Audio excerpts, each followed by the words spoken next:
So, Jess, I've gone for a run around Victoria Park down the road, and I get there, and I'm kind of halfway around my little kind of figure of eight loop that I do when I'm going past a pedestrian coming the other way who politely applauds, little clap, and goes, "Keep running," to which I didn't really know how to respond. So I just carried on. And then, for the rest of my run, I had two thoughts. I was like, should I be angry that that was a patronising clap?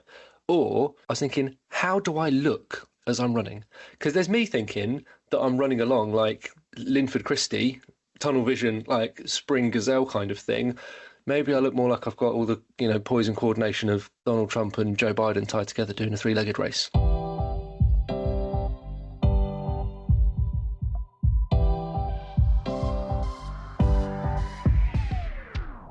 Hi, I'm David Udall, and welcome to Agonomics, a podcast in which I ramble on about the economics of agriculture, offering lots of information I hope you'll find useful, rather than leaving you feeling dazed and confused. In this episode, I'll be revisiting a topic we've touched on before, food security, which I know is of interest to all of us, levy payers and consumers alike.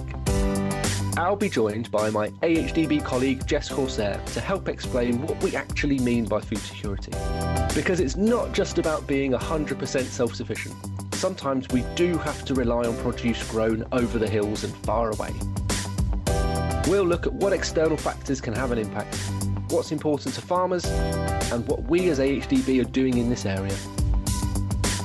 If you've got a whole lot of love for this podcast, then don't forget to follow and subscribe to make sure you don't miss an episode. New shows drop Wednesdays at midday, and please get in touch. Comment on any of AHDB's social channels, or send us an email to agonomics@ahdb.org.uk. We've had a couple of interesting statistics, because we like statistics, we're kind of numbers based, it's what we do, around agriculture over the last few days. First is an interesting one from the cattle world, where we've been looking at the total GB cattle population, which stood at 7.5 million head as of the 1st of January 2025, which is a 2% reduction, just over 150,000 head, from the year before, which means that it is the 10th consecutive year that the GB cattle population has fallen. The beef breeding herd is declining at a faster rate than the dairy breeding herd, and the whole profile of that beef supply chain continues to shift towards a greater proportion of dairy beef, and it's something we've spoken about before. We do mention it in the outlooks again that we released a few weeks ago, and the previous work we've done looking at the outlook for 2030, but it's just some interesting actual real-life statistics that have been produced. And speaking of statistics and January, it's evidently a month where we're coming out of Christmas and everyone feels guilty and wants to go to the gym and then doesn't go to the gym and then goes for a run and then doesn't go for a run and wants to go and change the world and change their lives. That's a bit cynical, maybe. Apologies to those that did do that and are still carrying on with it. Well done. We applaud you. But we obviously look at the comparison between meat and dairy products and their plant-based alternatives in January, because that is a significant promotional month for plant-based materials. And it's interesting, actually, that according to statistics that we have from Kantar, as well as other surveys that we do, we saw that meat, fish and poultry category, it saw volume growth of 1.4%, whilst meat-free products for January had their fourth consecutive year of decline, which was mostly driven by vegetable-based products such as bean burgers, etc., and vegetable-based products which saw a 12% decline, according to Kantar data for the 4 weeks in January ending the 26th. So interesting that we saw that change in consumer structure. I wonder if that's driven by sort of the ongoing cost of living issues that we're seeing and consumers being more savvy with what they're purchasing, meaning that they're less likely to change purchasing habits and move to other things because they're more conscious of cost rather than anything else. I have to get one of our consumer insight colleagues on to talk about that. But we're not talking about that today. Jess, we're back again talking about food security, which is nobody's fault but mine, because we like talking about it. And we kind of realised that we've mentioned it in a couple of things, but we haven't actually spoken about the official food security report that came out towards the end of last year. We've been distracted with all the stuff with inheritance tax and the outlooks that we've done, so we thought let's just kind of revisit that food security report and cover it off, because it is kind of one of the things that we started with on this podcast. So it's like our kind of, it's our pet topic. We like talking about it. So before we start talking about some of the detail, Jess, shall we just cover the basics of the kind of the what is food security to make sure that everyone's got that kind of clear knowledge as to what we're talking about and why? Food security, it was defined originally at the World Food Summit in 1996.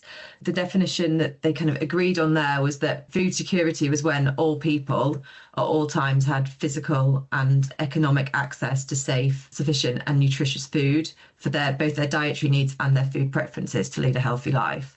That kind of definition is more about providing kind of nutrients for a population, making sure that people kind of have enough food, have enough nutrients, and are able to kind of access that, both in terms of affordability and availability of food. And the interesting thing, I mean, we're going to talk more about this, but it's around, again, that food security, and we'll talk a little bit about food insecurity.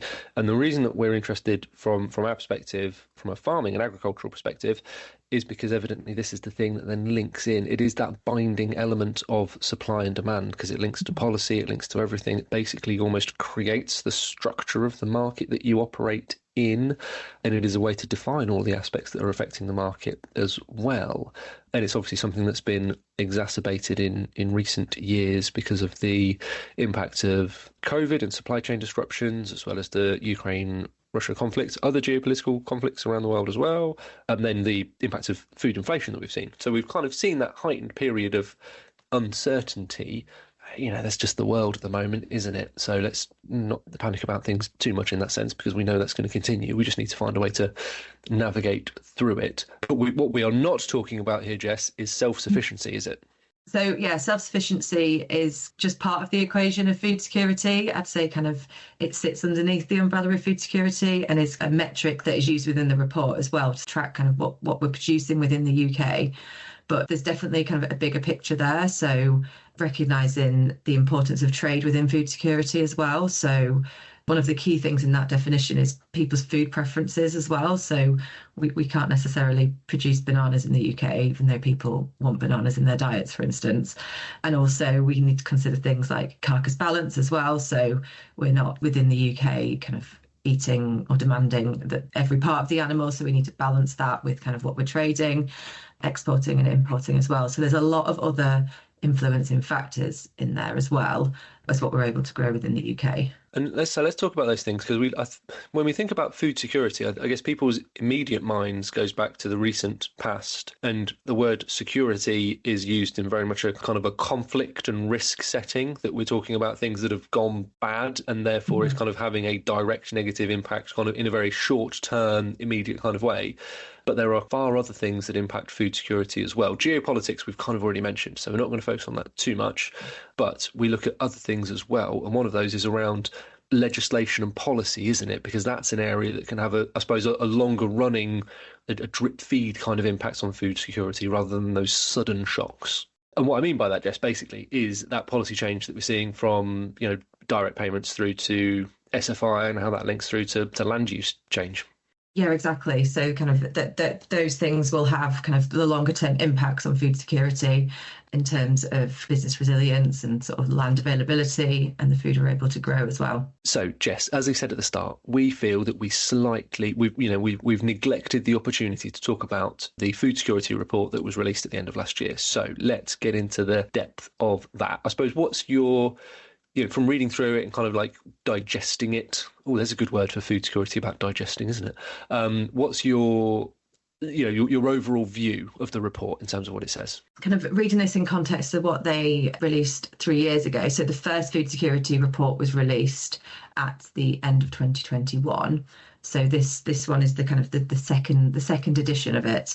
So we were able with this one to sort of see the changes over the last 3 years, look at any trends in data. That initial report identified that food security in the UK was relatively stable, but identified that the longer term risks, such as climate change, labour availability, unreliable weather patterns, could kind of pose a risk to long term food security. in this report, it was relatively similar. So it identified that food security was relatively stable in the UK.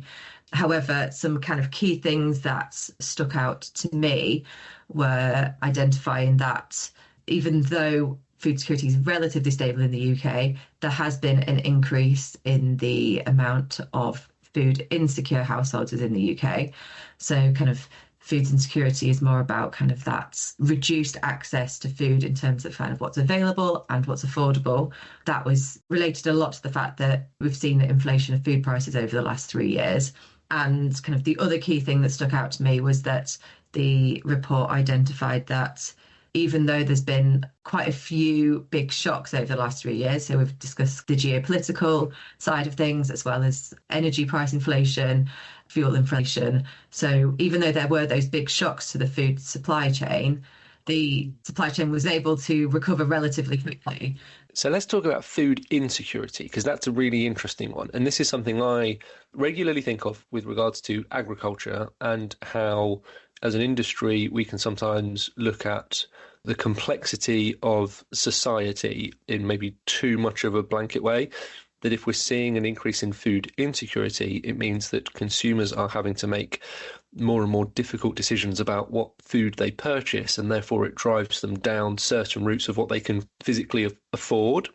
And therefore the aspiration that we will use 100% self-sufficiency isn't there, because simply consumers in this country can't afford to purchase the food that we produce because of their own economic conditions, whether that's income or the price of that food itself, which then leads you down the line of thinking, well, if we're looking at how the supply side of agriculture produces food, we've got to start thinking about what the demand side is going to look like as well. And not only have we seen an increase in food insecurity, you're seeing a greater disparity between wealth bands, income bands within the country as well, which creates, obviously, I suppose, a changing demographic for consumers, that there may be a greater proportion of consumers as we go through the next 10 plus years who are unable to make the purchasing decisions based on things such as nutritional value, etc., because they're singularly focused on price.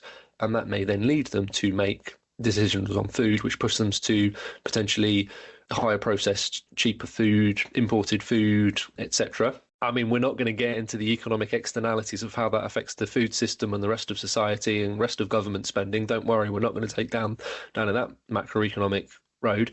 But it is something that I think is a very interesting thing, that from an agricultural perspective, we have to start thinking about what that demographic is going to be looking like in 10 or 15 years, because by the time we make our policy decisions today, that's actually the kind of the long run timing for when they're going to come into fruition. So there isn't any point in trying to make a policy decision based on the expectation that everyone's going to be in an economically sound position.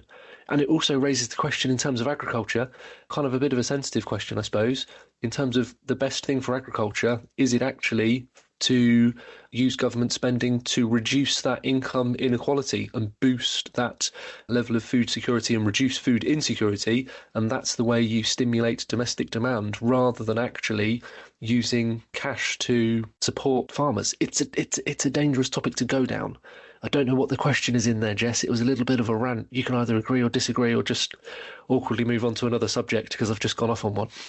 Yeah, no, I think it's a really interesting topic. And another thing kind of within the report, when we're discussing kind of the differences between income level, looking at kind of lower income households v the more wealthier households, is that the lower income kind of groups are at much higher risk of the household food insecurity. And subsequently, one of the effects of that will be the fact that, well, that group as well, typically they don't meet the government dietary requirements as well, or recommendations.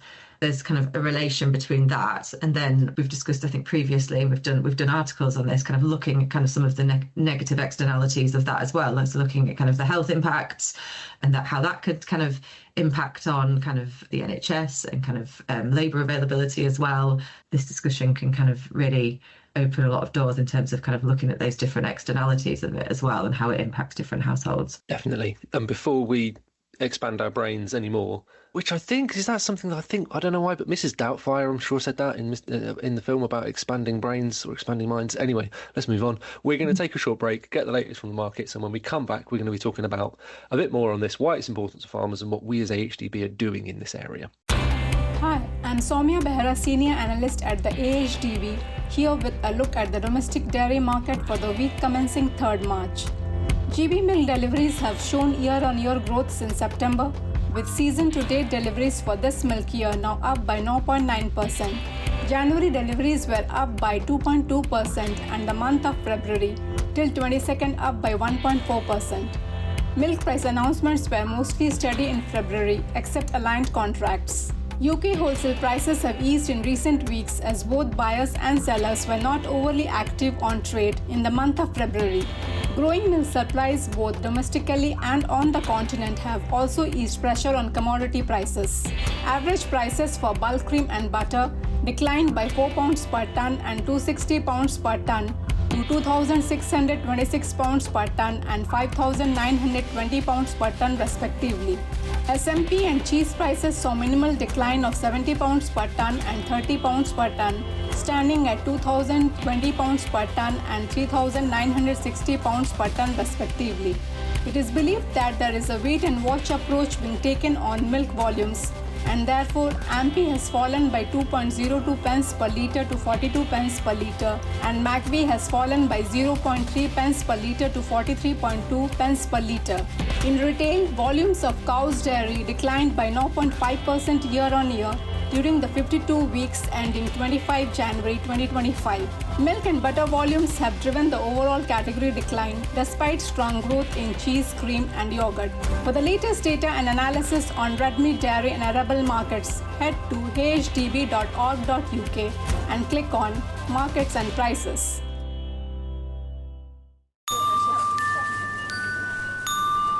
If you're in the market for another podcast to subscribe to, then look no further than our Manager's Special, AHDB's Food and Farming podcast. Recent episodes include a consumer insight offering on red meat labels and supermarket aisles, as well as a dairy special about our work with retailers to promote milk. If you're after herbs, or rather herbal lays, our shelves are stacked with sage advice on how to introduce lucerne and clover into your fields. In fact, we cater for all tastes, so you'll find sections dedicated to all sectors: pork, cereals and oilseeds, dairy and beef and lamb. And don't forget our middle aisle, where you can often pick up a bargain episode you didn't know you needed to listen to. Search Food and Farming wherever you get your podcasts. AHDB thanks you for your custom.